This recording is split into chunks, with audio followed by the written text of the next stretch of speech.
Hi folks, welcome to the Prepared Homestead. This is Travis. Thank you all for stopping by to watch. Well, I tell you, the last 24 hours of weather has been quite the change. About 24 hours ago, the temperature was around 62 degrees.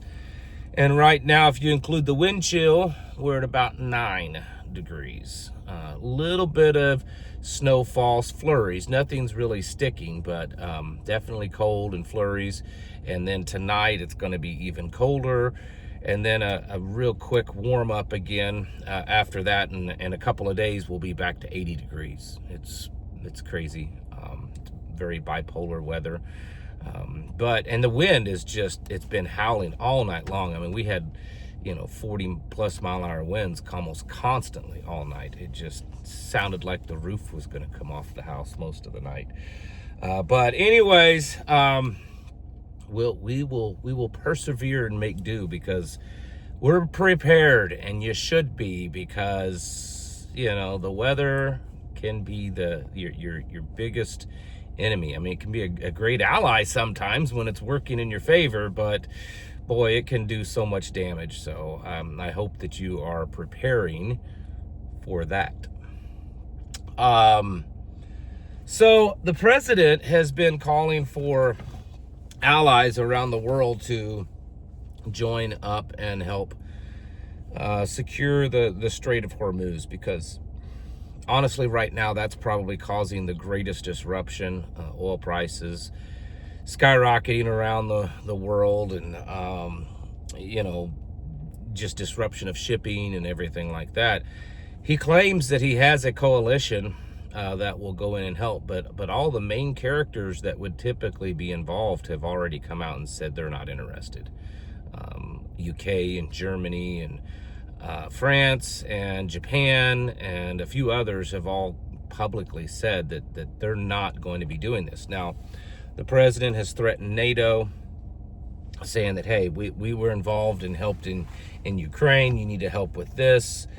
But they're pointing out that the standards are different. Ukraine was invaded by Russia, whereas the United States started this war with a real shaky pretext. I mean, no one has really gotten a definitive clarification on exactly why this war had to start when it did. I mean, I know everyone's got their opinions, but and for in no way am I saying that Iran is a great free nation that does all kinds of good around the world. But after 47 years, why now? That's the question, and the way it's been done. They do seem to be, kind of getting to this quagmire state where, yes, Iran probably has had quite a bit of its capabilities knocked back, but they still have quite a bit going, and they're still launching missiles and drones. Just overnight there were reports of those being launched into Israel and in military bases, and also it looks pretty certain, I guess you could say, that we're about ready to invade an island off the coast of Iran. It's Iranian island. It's where they do a lot of their oil distribution there. And so there's a group of Marines that it looks like, are getting ready to invade. So it wouldn't be mainland Iran, but it is Iranian territory. I mean, it would be like someone invading Hawaii. And it's just off the coast of the mainland. So we'll see how well that goes, and the response to that. We're getting ourselves deeper and deeper into quagmire. I mean, we're going into week 3 now, and honestly, I'm trying to be very non-biased here. I don't really see any progress. And we're 3 weeks into this, and the American people were told it would take a few days, maybe 2 weeks. And it's not really any better. Now, in other news, China is reportedly surrounding, once again, I mean, they do this often, Taiwan with ships, planes flying over, all kinds of stuff, and it's looking similar to the past. But the question is now, since the United States is kind of tied up at the moment in Iran, would China make their move on Taiwan?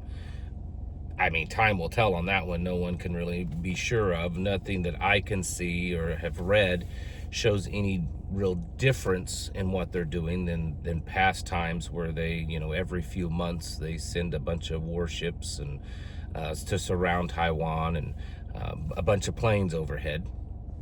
But, this time could certainly be different. I mean, I guess to play devil's advocate or to see things from China's side, it looks, as much as we can tell, that this would probably be a good time. It'd be a good time for China to make its move. U.S. intelligence for the last year or two has reported that they believe that China will move on Taiwan by 2027. Well, it's not 2027, but the United States is in a predicament, and they might just move on the opportunity to take Taiwan. And if that happens and we go to Taiwan's defense, which would seem the likely, answer, now we've got ourselves tied up even more, depleting our weapons systems even more. Yeah, that'd be a really bad deal. That'd be a really bad deal for the United States. So I guess we will see.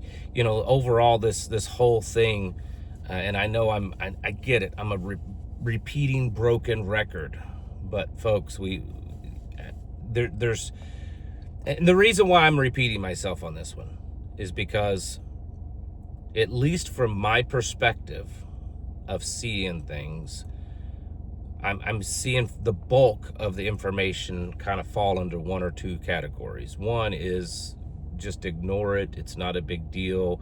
Move on. There's other things to talk about, or we don't even know that it exists.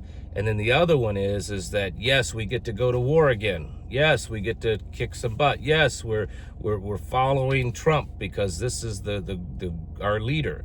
Even though he's come out recently, even as I guess this morning, praising loyal people like Mark Levin and Lindsey Graham, and that if you don't accept them, then you're not part of MAGA, And these are the kind of people that just months ago, a year or so ago, that, most people that supported Trump couldn't stand. It's a crazy twist. But so the point is that I don't see a whole lot of information out there being pushed of, how bad this can be.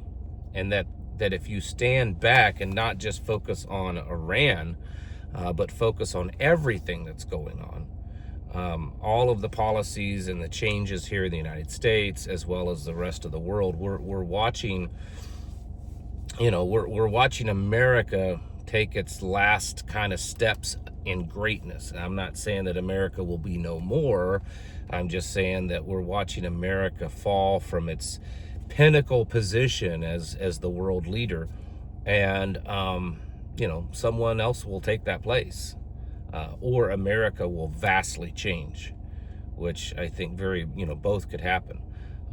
So many policies and things that people expected to happen are just not happening. I mean, just yesterday the president talked about how we need more migrant workers, and so they're going to be allowing and shipping in more migrants to fill farm jobs and stuff. And I'm thinking, wait a minute, I thought we were kicking out all the illegals. And yeah, I get it, there's a little bit of a difference, a bit of a difference between illegals and migrant workers, but I mean, it's here we are again, opening the doorway. And I'm telling you, I just kind of feel it in my bones. And if you look at some people that the president has endorsed recently, I think we'll probably see some level of amnesty or a path to citizenship, which is a type of amnesty for current illegal workers. So the point is that you're not getting what you thought you were going to get. And what we're seeing, in fact, is America is going down a path that, empires have gone in the past. and it ends up in failure. It ends up in the empire being no more, or being at least very diminished from what it once was. And that's a place that Americans have never been in. No American alive has ever seen that. And it's going to change a lot of things. You know, it's why we're seeing our dollar being accepted less and less, and so it's worth less, not just worthless. And it's why prices are going up. You know, we're creating all this money to try to, you know, shore up the debt, and more people around the world are not interested in our currency. That's just one symptom of it. We're seeing the world, Europe, our closest allies for a century, are turning its back, saying, listen, we're not really interested in being your ally even anymore. Is that going to hurt Europe? Yeah, probably. But it shows that America is no longer the superpower that the world once looked at.